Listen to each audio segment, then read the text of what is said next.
It's time for Ned Talk. You know what I love about this time of year is there's nothing going on sports-wise. It's just real laid back, and there's nothing to talk about. I'm just kidding.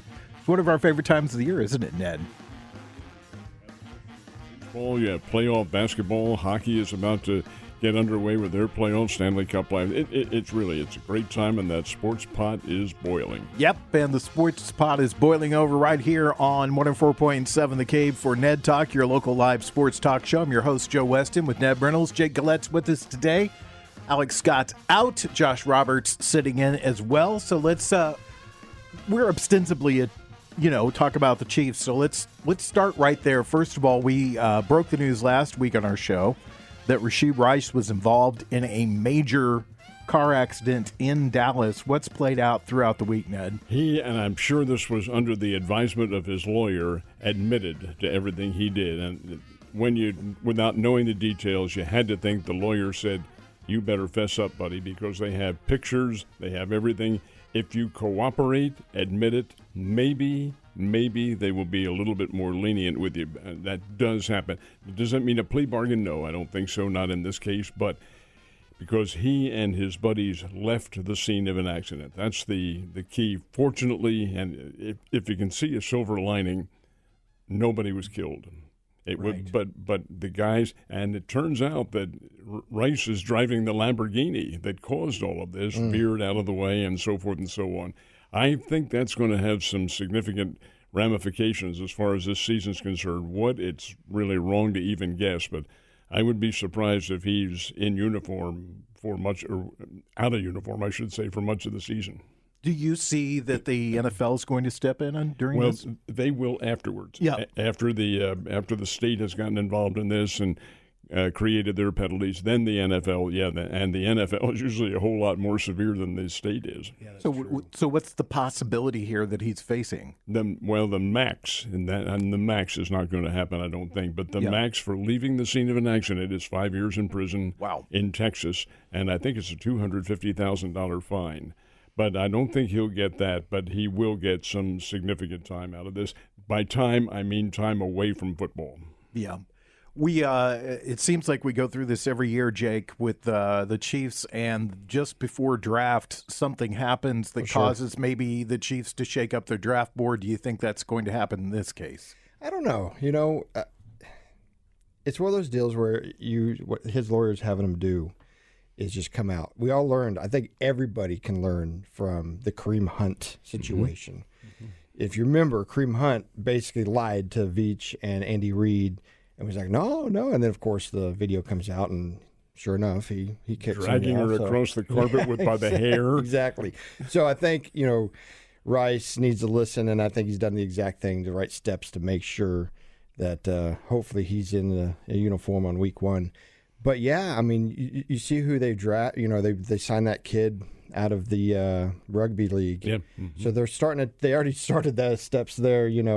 This is going to put a little monkey wrench in the whole thing, and it's one of those things where we'll see how. Thank goodness it happened before the draft. If they have to make some changes to their strategy, but I don't think this is going to disrupt the team too much. I really don't. Well, they have a good set of receivers. They are a veteran core. McCole Hardman is the interesting case because he's not signed. Correct. He could be a free agent. Now they may end up signing him now with this situation. This is all speculation, of course. For sure. But, it'll cause some changes, but not totally disruptive, no. Yeah. Josh, when will these guys learn? When are they gonna get with the program here? I thought that the NFL had established – I know that the NFL has established – financial advisors or they have financial advisors available for these players, these young guys that come out of abject poverty and then suddenly they're millionaires. But I think they need some kind of psychological counseling as well to try to let them know that, your life is different now in the sense that you have a different responsibility, you have a different set of priorities, and if you want to go hot rodding in your Lamborghini, any NASCAR track or F1 track in the world would let you because you're a professional football player. Why do you have to do it on the Dallas Beltway? That's the kind of stupidity that I don't understand, is these guys have basically the whole world in their hands as far as money and opportunity, and they're squandering it because they don't think. Josh, you made a very good point. They do have the advisors there. They can have the team psychologists. You know what they don't have? Their parents. Right. You know what? I don't think that makes a whole lot of difference because I was just sitting here thinking back about my past, and I would ask you guys, Ned. Sorry, I won't ask you about your past because you probably It's not that sordid. No. you probably can't This is remember an hour that. show, you know. Yeah, you probably can't remember. But how many times when you were 18, 19 years old, 20 years old, did you go out joyriding with your friends?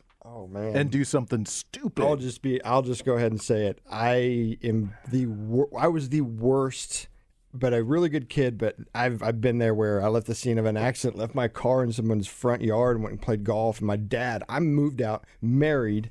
My dad shows up at Shangri-La down in Grove, Oklahoma, to pick my ass up, and the screen on the computer says, "Jake, your father's here to pick you up," and everybody saw it. I mean, we've been there, and thank goodness my dad was there to rear me, to be like, I hope they throw you in jail, because he took me straight to Webb City Police Department.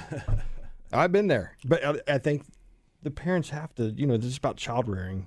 I don't think it is. I just think you get to a certain age, and I think it happens for young men and women that the testosterone and everything else that flows through our bodies at that time, and we just do stupid stuff because Joe, we're just not mature enough. I'm gonna debate that with you. That is true. I think every young kid, late teens, early 20s, feels that he or she is invulnerable. Oh, yeah. But you do have that deep in your mindset. What are mom and dad going to do? And are they going to be embarrassed by what happens if I get caught? I know that was with me. Heck, I drove past my dad, not even realizing he was there, doing about 60 in a 40-mile-an-hour zone. God almighty, I can't tell you what happened. But but the fact of the matter remains, if you have that in your mindset, and most, hopefully a lot of kids do, you'll think twice and three times about doing something what they did. Just happens, though. You get in bad situations, right, Josh? I'm just glad that we didn't have cell phones back when I was in high school because, oh, no kidding. Holy cow. We used to jump railroad tracks in my pickup truck. Yeah. With people in the back.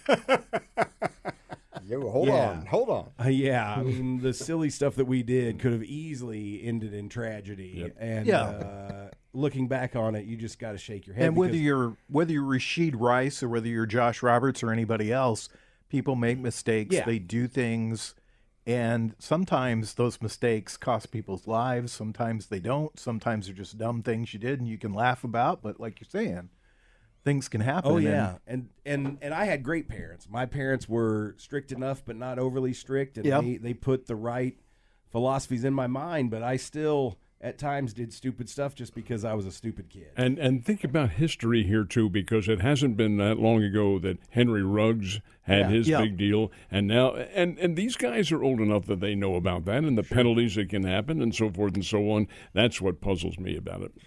Yeah, you would think that the Chiefs would be especially hard on their players coming in and saying, look, here's our history with some guys that had great futures with us. They're no longer with the organization. Here's another example of someone who had a great future ahead of him. He is in prison right now. Let's stop and think before we do these things. Yeah.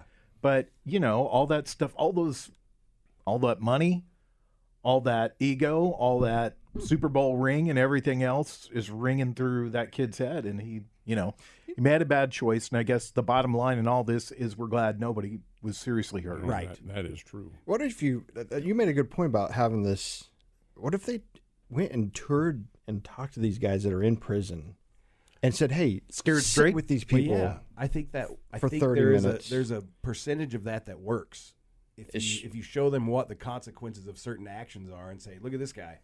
He was an NFL running back, and then he decided to drive 150 miles an hour down the Vegas Strip, and now he's in prison. Because people died. That might work with a certain percentage of those people. At least you can say, "Hey, we've tried everything, and you still went out here." But I will tell you, the Chiefs could, if it works out and Rashid comes back and everything's fine, and he's got some penalties and some money to put up in some games that miss, he could turn out to be a very loyal receiver to the Chiefs if they give him that chance to stick around. It is very interesting that this all does play out right before the draft. And, it seemed like the draft board was probably set for the Chiefs. It'll be interesting to see what they do as we move towards that. Let's pivot for just a second, and let's talk about our Dallas Chiefs. All right? Let's just talk about them for a second. Wait, you guys didn't hear? About them, get out of here, William. The Dallas Chiefs. That's not going to happen. No Well, way. let's talk about that for a minute. First of all, I want to say we're 104.7 The Cave. You're listening to Ned Talk. It is your local live sports talk show. If you've got a question or a comment you want to text to us, 417-863-7104. Election day last Tuesday, and the initiative to supply more money to the Kansas City Chiefs and the Kansas City Royals voted down. Oh, yeah. Yep. And the first thing that came out was the mayor of the city of Dallas said, "Come on back. We'd love to have you back here. Our city's big enough for you." What do you think about that? What's that mean for the Chiefs? Are we going, and as a sidebar, what's that mean for the Royals? Are we going to lose one or both of these teams in Missouri? I don't think. Let's backtrack on what you said. In Missouri, yes, I think that's way down the line because the leases on their stadiums don't elapse until 2031. So we're talking about a number of years away. This whole bill could be reissued under a different level. But you have to understand the public. That bill didn't just go down to defeat. It got walloped. 58% to 42%. That's no contest, gang. That's a derriere kicking big time. All right, what the public has said, and this is going to be construed as the attitude across the nation, not just in Kansas City and the Midwest, but everywhere.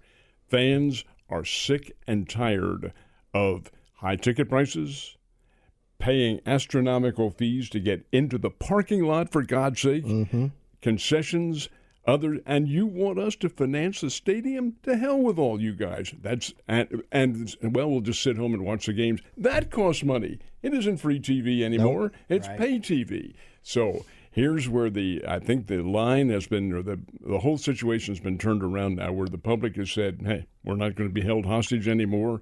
You do it on your own if you want all these things. Now, can that be reestablished in another way? Yeah. Give the fans something back. Okay, you vote that in, and we may lower the parking lot fees, or we may lower the concession fees, and we may make things a little bit more amenable, ticket prices and so forth and so on. I'm just using that as an example. But you have to convince the public that it's to their benefit, right, and not to just the team's benefit before something like this passes. As far as the teams leaving, yes, I can see the Royals, because the Royals owner is not from here. He's from Cleveland. He didn't give a damn about people out here. He just wants the money. I don't think if David Glass were still alive and owning the team, this would happen. But the Chiefs, no. Chiefs stay probably in Missouri, but I can see them moving over to Kansas if the offer is lucrative enough. But I don't think Missouri will allow that to happen. Kansas City doesn't have a great record of supporting some of its pro teams in the past. They lost the Kansas City Athletics. They lost the Kansas City Kings. Kansas City Scouts, National Kansas Hockey City League. Scouts. They've lost several teams. Now, I'll be the first person to admit the Chiefs are different from those three franchises. Right. The Royals are different from those three franchises. But, I mean, in all honesty, you're looking glass into the future. Are the Royals in Kansas City 10, 20 years from now? I don't know. Do not know. First of all, I won't be here. But be that as you might be. You might be. Be watching from that big press box, hopefully from in the sky, but maybe from looking up. The bleacher seats in hell. Again, I'll voice optimism. I'll say yes, they will be in Kansas City. But that's not a solid yes, no. Jake, what do you think? I mean, you hit the nail on the head. The owner doesn't give a flip about KC, so he does not. He does not. So I'm sorry about that. Flip. Yes. He said flip. And so I heard Nashville. I've heard that they're going to go, that Nashville is really saying, hey, if this does not work out, and I don't think this is the first time they put it on the ballot. So I think they're going to try again probably in August and do this again. If they did it that soon, they got a lot of time here. They could make it another year from now, but they have to amend it to where the audience, the constituency, feels like you're getting something from it. Well, and I also feel like part of the reason that this got voted down is because of where they wanted to build the stadium. The public doesn't want it in that area. I think is part of the I problem. don't think the downtown can support. Saw the parking lot on opening day. There's 40,000 cars there. Yeah. I don't know the whole thing. I mean, it stinks. We things happen, things change. We don't like change. I think I agree with you 100%. Chiefs aren't going anywhere, but the Royals I could see be gone. But I like the positive turn on that. Hopefully they stay. It's been a trend in baseball to put your team right in the middle of a city setting. Sure. Mm-hmm. Because first of all, I think a lot of teams looked at the major franchises in baseball. You're looking at the Yankees, the Red Sox, the Cubs. They all are in a city setting. There's things all around those places to do. People are used to paying exactly. a premium for parking. And one of the nice things, and we've all been to Kauffman, we've all been to Arrowhead, that's a nice area out there. That's a nice place. You're off a highway. You're not fighting city traffic to get out.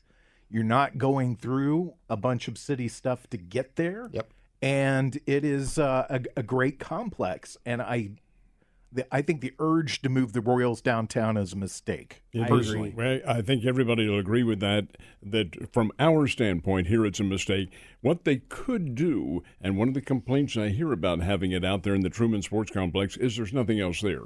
Well, there's plenty of room to build maybe a hotel or perhaps some convenience stores or something where people can obtain whatever it is they need for going to the ballpark and so forth and so on. That's easily correctable because it's a huge area that they can construct whatever the circumstances are.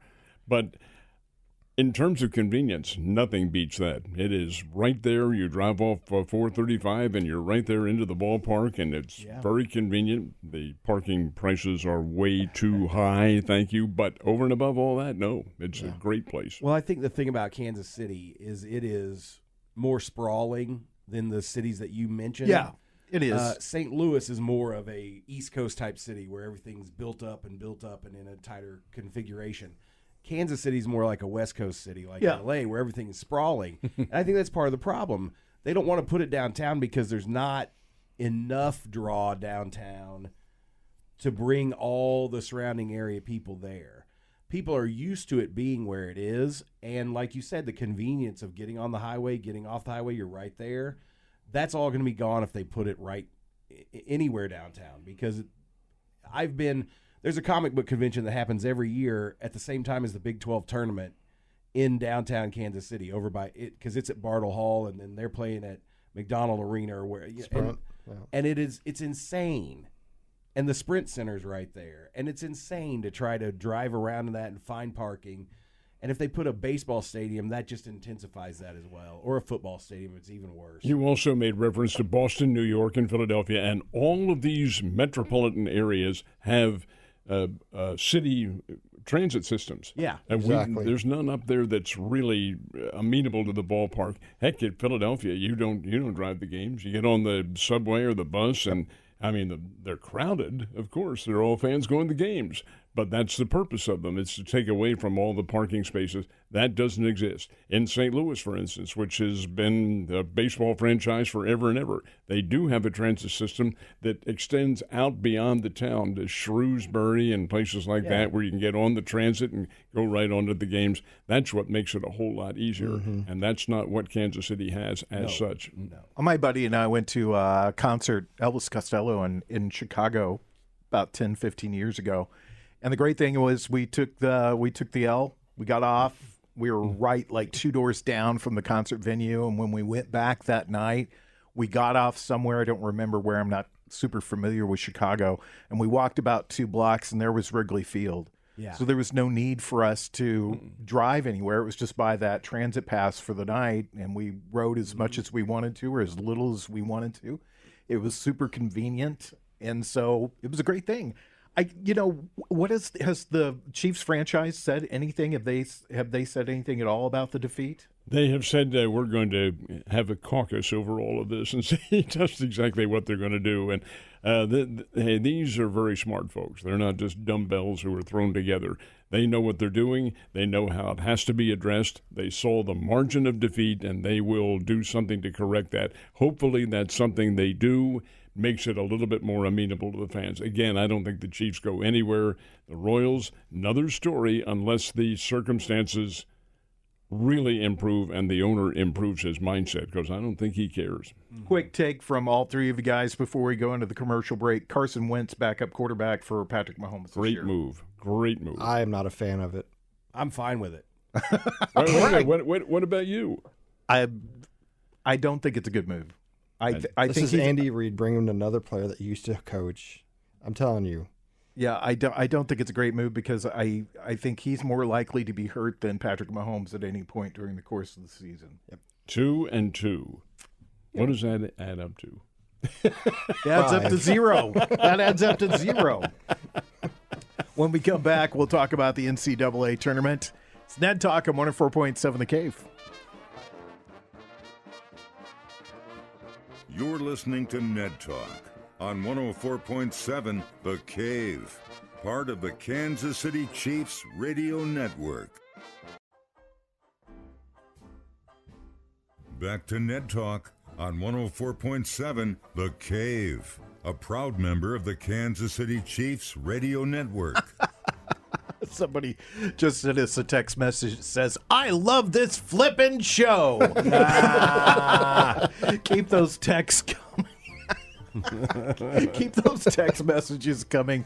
We appreciate them. 417-863-7104. As much as I love to talk about baseball right now, Hey, that is good. I love that comment. Let's talk about the NCAA tournament. Women's National Championship game tonight. This afternoon. This Today, afternoon, 2 South o'clock. Carolina and Caitlin Clark. Iowa, South Carolina. It'd be a good game, I think, for a while, but I think that, in my opinion, South Carolina just has the overall strength. They do have that big kid at center, Cardozo, who is a tremendously good player. Of course, Iowa has Caitlin Clark. If she's on fire, watch out from half court in because she can hit everything. Yep. But I thought Connecticut did a great job in at least quieting her, not shutting her down, but quieting her on defense. And if Connecticut can do it, then certainly South Carolina can come up with a defense. South Carolina is a really, hey, they're 38-0. That doesn't happen by fluke. What do you think, Jake? They have some unfinished business because Iowa's who knocked them out last year in the Elite Eight. This is going to be a romping. I bet you they beat them by 15. I wouldn't be surprised. Josh? I think it'll be a closer game than that, but I'm looking forward to it. It's going to be some good basketball. I mean, it's what everybody wants to see, too. I mean, Caitlin Clark is the story of the year this year for women's basketball especially. And she gets her opportunity to shine in the championship. And South Carolina is a juggernaut that is undefeated, which does not happen in basketball very often. Well, she's probably, you can make the argument that she's the star of sports this year. Yeah.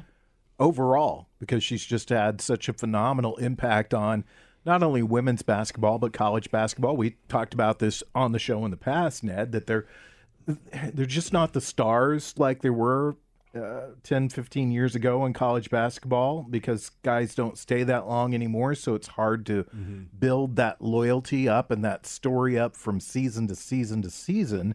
And so now you got these one and done guys, and it's hard to really say that guy's a superstar or this person's a superstar. So she's the real story in college sports this year. Well, I fully agree. And your identification point is certainly well taken because that's what sports is all about, the constituency identifying with teams and players. That's the negative side of the transfer portal because you do not have that opportunity. The case in point is a team here in town. Who are these guys? I don't know them anymore. We're back in the old days when they were around for 4 years, and that's not to say you shouldn't transfer, but when the freedom to do so was not quite as lenient as it is now, you did have individuals who were in a certain position for quite a while, and fans got to identify him. You're absolutely right with Caitlin Clark. She is from Iowa. She is an Iowa legacy. She's a great player. I was talking with a coach the other day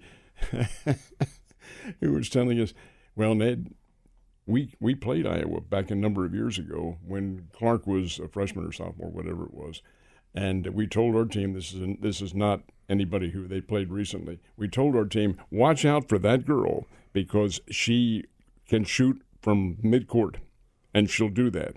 And the teams, oh, come on, midcourt, tipped it off and said, you got to guard her closely. They tipped it off. She got the tip, dribbled across midcourt, and shot and scored. And these kids are standing around with their hands on their hips, and coach said, blankety blank, I told you to get out there. Or as we like to say around here, flippity flip. So that's the big story this afternoon. Tomorrow, the big game is coming down to UConn and Purdue. And what do you think about that game? I think, in my opinion, Connecticut has the better overall team here. Purdue is good. Zach Edey is one of a kind. You won't see his make of player until Donovan Clingan of Connecticut, and he's already there until those guys. They're once in generation players. They're very, very good. I see those two in a standoff with each other, and their performances negating each other at center. But therein lies the difference, because Connecticut has, in my opinion, better guards than Purdue does. That's not to cast a negativity at Purdue. They're good at what they do. Heck, they've been number one for most of the year, other than Connecticut, bouncing back and forth. But I do think that the Connecticut overall strength and Coach Hurley will, I think they will win the game. Jake, how's your bracket? Oh, I had Houston win it all, and that kid got hurt, and that was the end of their run. Because I thought they were the best team this year. But we do have 2 number 1 seeds in the final. I'm looking forward to that matchup down low for sure. Yep. Clingan versus Zach Edey. But I think it's harder to repeat in NCAA men's basketball than it is in football. The last time it was Florida in 06, 07. Or 06, 07. And so it's been a long, long time since that's happened. I like these 2 programs because they brought all these kids back. They fought the odds of the NIL and the portal, and they have these repeat kids that come back. They get better and better and better and better. And you got 2 good coaches, storied coaches for sure. So it's going to be a super close one. I don't see anybody running away with this one, and I am going to say Purdue edges them out just because of the back-to-back thing. What about you, Josh? Well, I look forward to that game too. I think it's going to be a great game.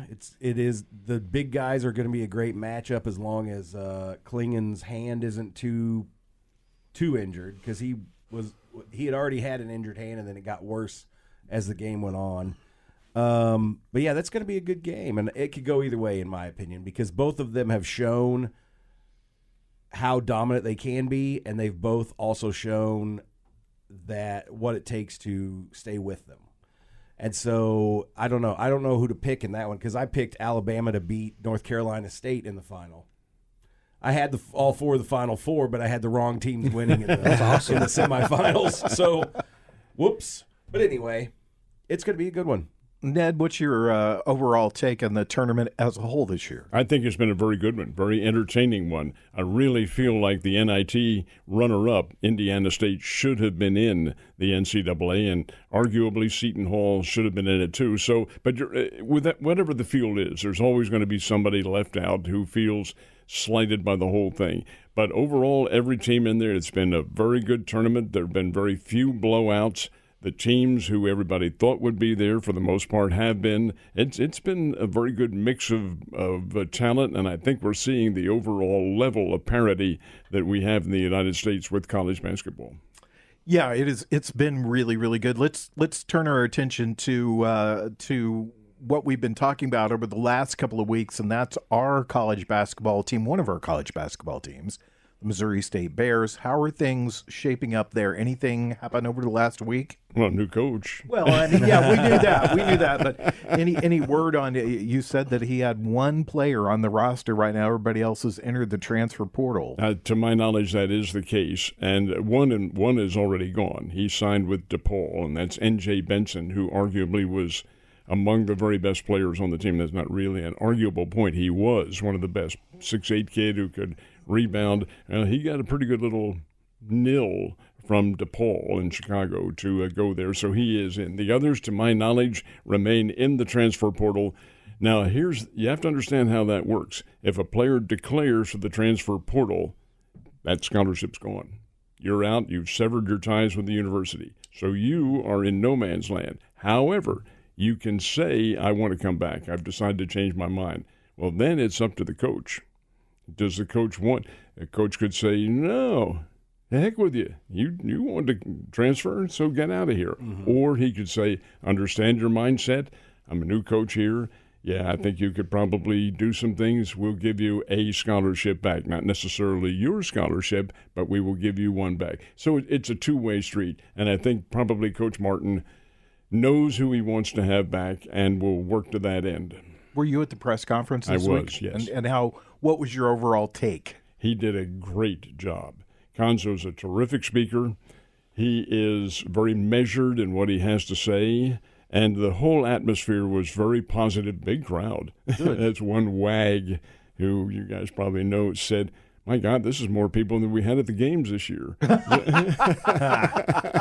But the fact is, it's a good crowd in the prime club that they have there at Great Southern Bank Arena. Good crowd, a very enthusiastic one, and Conzo remembered most of the people who he had when he coached here. He remembered all those guys.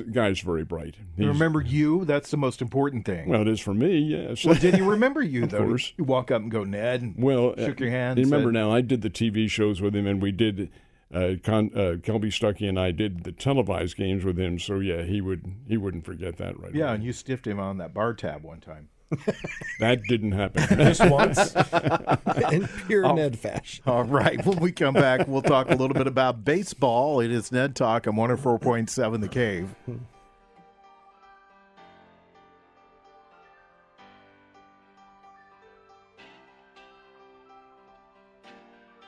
You're listening to Ned Talk on 104.7 The Cave, part of the Kansas City Chiefs radio network. Back to Ned Talk on 104.7 The Cave, a proud member of the Kansas City Chiefs radio network. Yep, that is what we are, Chiefs Radio Network, and we're your local live sports talk show on 104.7 The Cave. Joe Westen, Ned Reynolds, Jake Gillette, Josh Roberts in the studio. First week of baseball, really a little more than a week of baseball under our belts now, if you count the Korean expedition that the Dodgers and the Padres did. Any early takeaways from baseball? Yeah, a couple of key pitchers are now out for the year, and that's very disturbing because I think it's a trend that they're all going through now. Shane Bieber he's out, as is Spencer Strider, although he has been placed on the 15-day injured list. Well, it's an elbow problem and more than likely going to require a surgical procedure, so that'll put him out. Baseball is going to have to do something about this, or the medical profession is going to have to, and what is they tell them not to throw so doggone hard. That's what's doing it. Did you see the Players Association came out today and blamed the shorter pitch clock for it?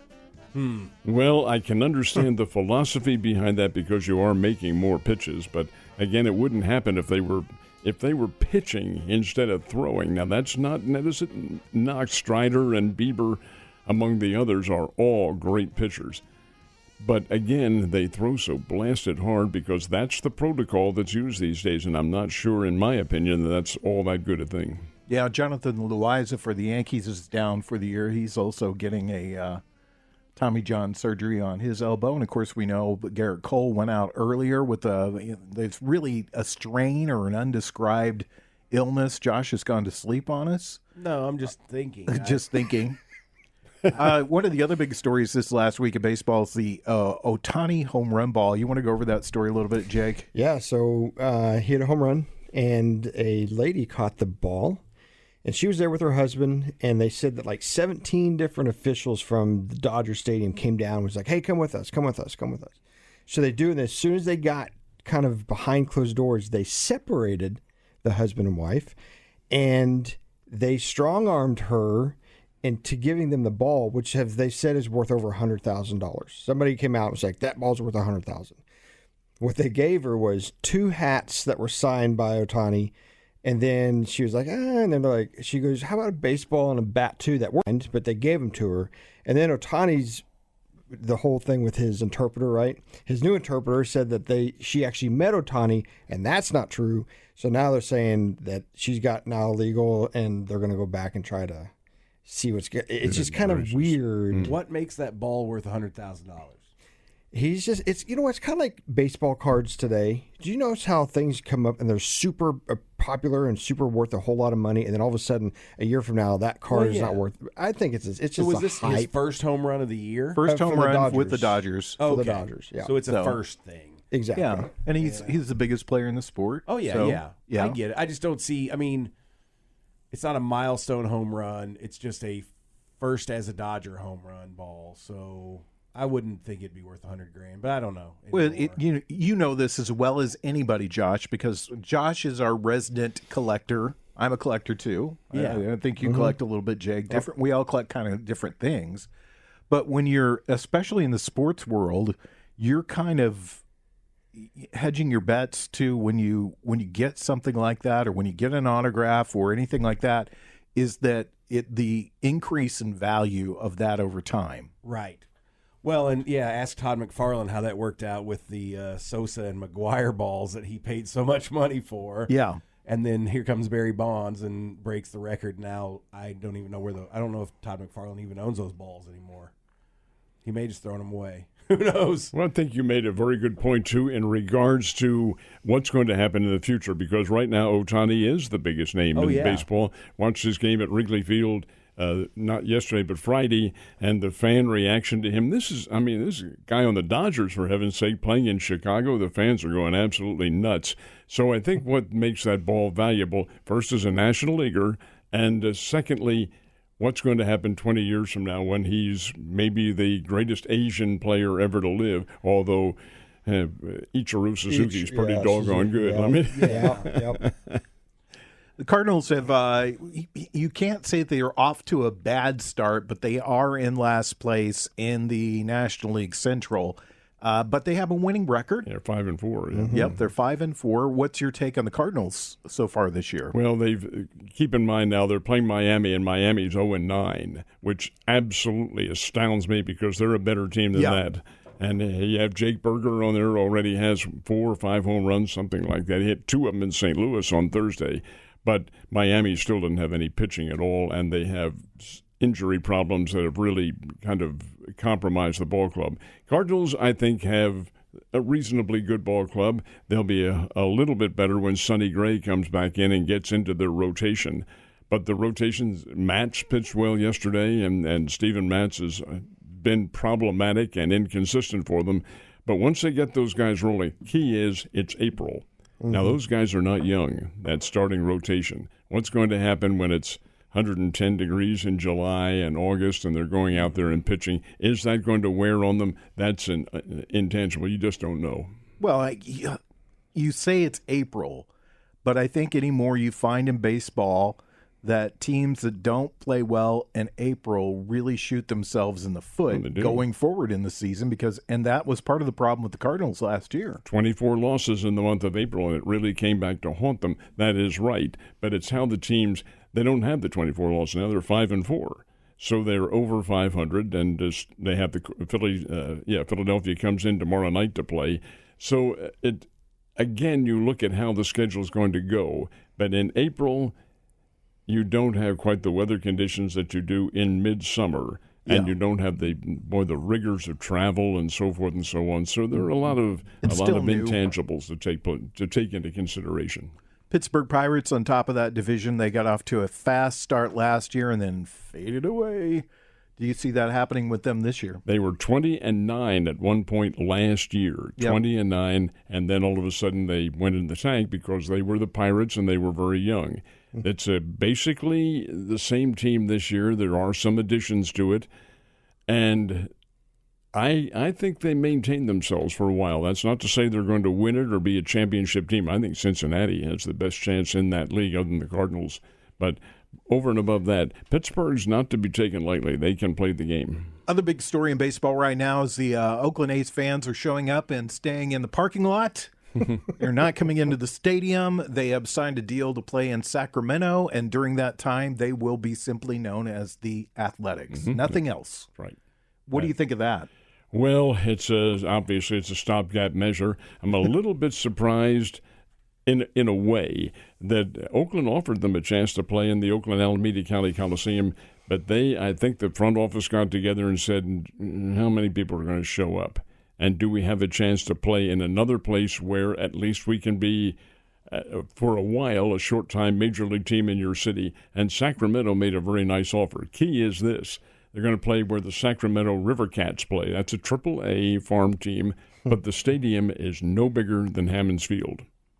Wow. Whoa. So Major League Baseball and the city of Sacramento are going to have to bring in portable stands and so forth too. And I think the minimum is 30. I think you have to have a 30,000-seat stadium. I think that's what the rule is. So they're going to have to, well, just what they did to Jarry Park in Montreal when the Expos played up there. Fabricate, bring in bleachers and so forth and so on. It's only for 3 years, and then the stadium in Las Vegas will be completed. So Sacramento will have 2 minor league teams then, basically. How short is? I mean, how far is it to dead center in that park then?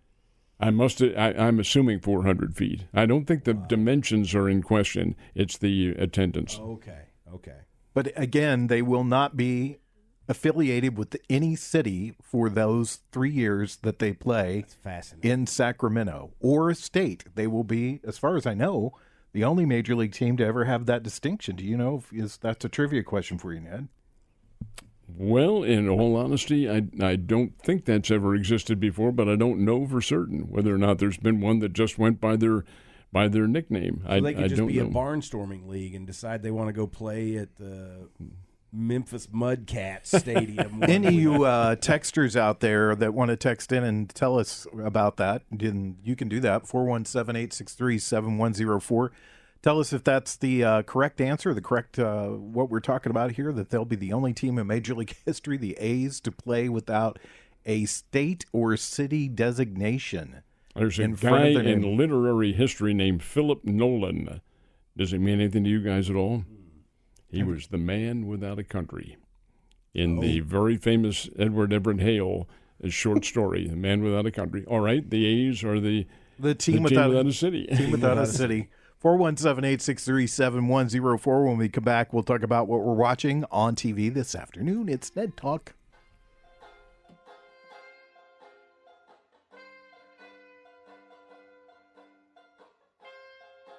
You're listening to Ned Talk on 104.7 The Cave, part of the Kansas City Chiefs radio network.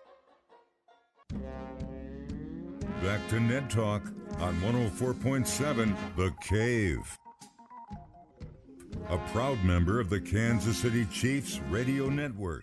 Ned Talk, we didn't get any responses to that text question, Ned, about whether the Royals are the first Major League Baseball team to have a non-city designation. Nobody responded to that. Not the Royals, the A's. Or the A's, I'm sorry. But you had an interesting bit of trivia. Tell us I think it involves the Athletics franchise. They may have played in the most cities ever in Major League. They began in Philadelphia, and they were in Philadelphia for 53, 54 years. Moved to Kansas City, and they're up there for 7 or 8, somewhere around there. Moved to Oakland. They've been in Oakland for 53 years, and now they're in Sacramento for 3, and then Las Vegas. That's 5 cities, and that, I think, is the most ever in Major League history for one franchise. I think one of the greatest unsung dynasties of Major League Baseball was that early 70s A's team. That was an awesome baseball team. And can you imagine if they had stayed in Kansas City and that same team had been there, what glory they would have brought there? Yeah, Gene Tennis, Reggie Jackson, Catfish Hunter, Bert Campanella played for Campaneris played for that team. It was a litany of great baseball players. Vida Blue pitched for them. Vida Blue was certainly there. And probably 2 of the top Major League Baseball pitchers on one team at that time, Vida Blue and Catfish Hunter. They were a team for the ages, and they won the World Championships. The Oakland Alameda Coliseum, where they played, had huge crowds turning out. In later years, when they weren't so good, they closed off the upper deck. That upper deck was open when the A's played there in their championship era. They were really good. 3 consecutive World Series titles, and then they were broken up by Charlie Finley. Mm-hmm. So well, enough. In interestingly, a little historical knowledge, the Philadelphia A's were dominant back in the 1920s. In fact, they were championship team under Connie Mack, and he had to break them up. He had to break up that championship team because of the financial circumstances involved. They had great players, Jimmy Fox and people like that. They were just really superior baseball teams. Had to go because they couldn't afford them. So do I even have to ask you what you're going to watch on TV this afternoon? Well, I've got to have the usual chores around the house, but I may find time to watch that women's game. Maybe just a little bit. What about you, Jake? Yeah, it's 1 hour from now. Tip-off. What about you, Josh? I'm going to watch it too. I'm excited to see it. I'm going home and watching my beloved Yankees, 7-2 to start the season. Wait a minute. How are you watching them? I will be watching them on a free pass this weekend. Let's just put it that way. We're bending the rules here. No, my cable provider is doing a free Major League Baseball pass for the weekend, so I'm going to go home and watch the game. I'm really excited. I've watched more baseball already this year, I think, than I did last year, and I'm excited to go home and watch my team play. Are they home at Yankee Stadium now? They are at Yankee Stadium right now. Yes, they are. Who are they playing? They're playing a very good Toronto Blue Jays team. Oh, that's right. Sure, and the Blue Jays got no hit earlier in this week too. Well, they're certainly hitting the ball right now against the Yankees, but I would love to see them take this series 2-1. So I think that's how you win titles in baseball: is you take series. Just keep winning series after series. Here he is, and to get this, guys, here he is in Missouri. And here's the women's game. I was going to disdain that because I'm not disdaining it. I'm not disdaining it. I'm just. You said you're not going to watch. I'm just not going to watch it. That's disdaining it. Oh, okay. All right. So, but he's not. But instead of the Cardinals and the Royals, he's watching the Yankees, and he's there in Missouri. Well, I'd be watching the Cubs if I wasn't watching the women's game. So there you go. Thanks to Jake Gillette, Josh Roberts, Ned Reynolds. We'll see you guys next week. Thanks to Brian Tyndall, Nick Fury, Mike the Intern, and Corbin Campbell. Download us as a podcast at 1047thecave.com. It's Ned Talk.